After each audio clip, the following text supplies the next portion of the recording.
Македонската традиционална кујна и нејзината вредност ќе биде темата на нашиот разговор. Најпрви, може ли да ја градираме нашата кујна во однос на европската кујна?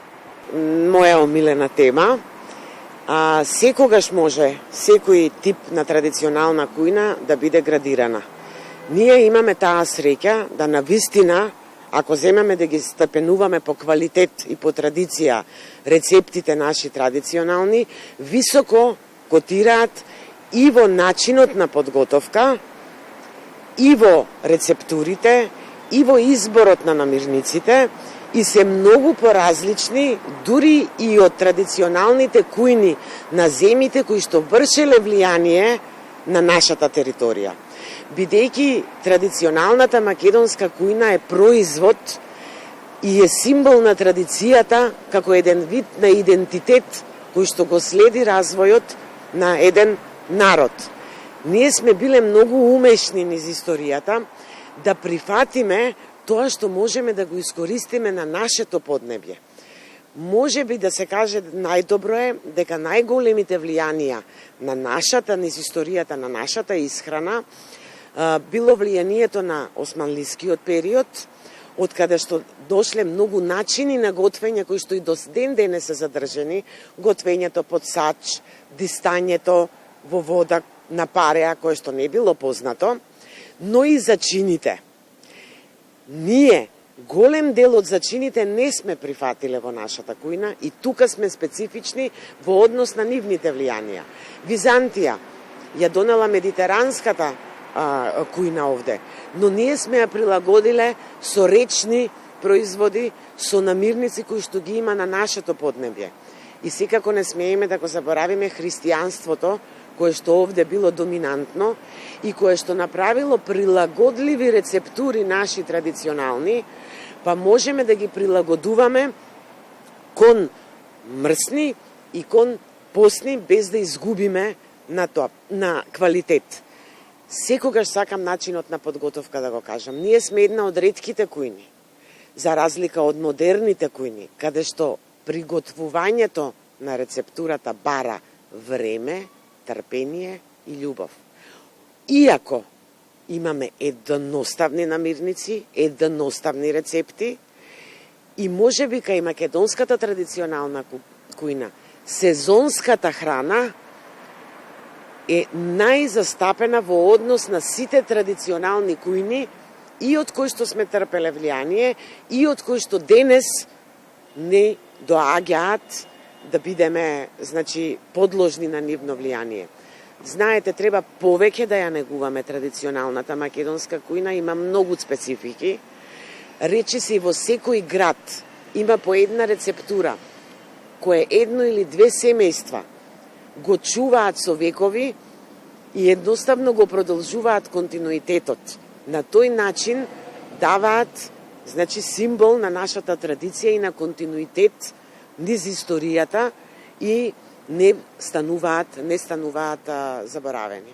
И покрај сите напори, брзата храна да влезе на домашното мени, сепак мислам дека македонската традиционална кујна се уште добро се чува и добро се брани од брзата храна, нездравиот начин на исхрана, начинот на исхрана кој од нас ќе направи луѓе со прекумерна телесна тежина. Да, постои секогаш една и друга страна на модерните текови и покрај силните обиди за интернационализација на гастрономијата, на која што сме многу изложени, одредени рецепти го одолеале времето, останале. Она што е интересно е што кога станува збор за нашата традиционална кујна, не можеме теретот на денешните современи болести да го предадеме на нашата македонска традиционална кујна. Не можеме да ја обремениме со тој терет, бидејќи тоа не е случај, што е многу ретко. И затоа има и тренд на зачувување на сите традиционални кујни и ние имаме неверојатна богатство и можност тоа и понатаму да го правиме. Пред да почне нашиот официјален дел од разговорот, разговаравме дека немаме ниту збор за прекумерна телесна тежина. Да, немаме, иако имаат другите, ние немаме. Описен ни е зборот.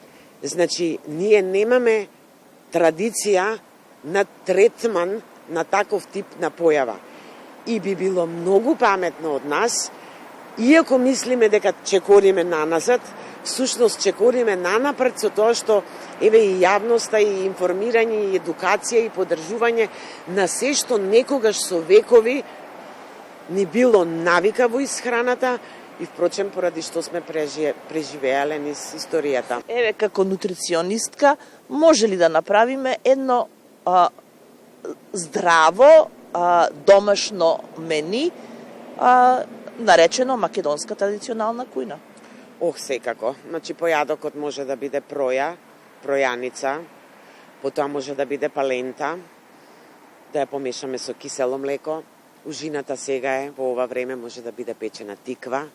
Ручекот може да биде, еве сега ќе го прилагодиме за сега, имаме кисела зелка, таа е многу здрава, да биде салатата од кисела зелка, може да биде сарма. Потоа за викенд може да направиме некој најобичен тикварник, а сепак да биде десерт.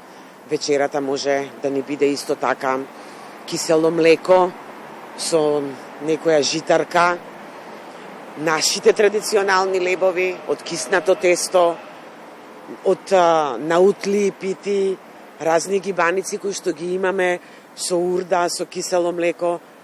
Тоа е многу здраво мени, а исто така се рецепти кои што со генерации се пренесуваат. Ги готвите? Да. Исто и јас. Ви благодарам на разговорот. Ми беше задоволство. На здравје да ни е. Да, нека ни биде на здравје.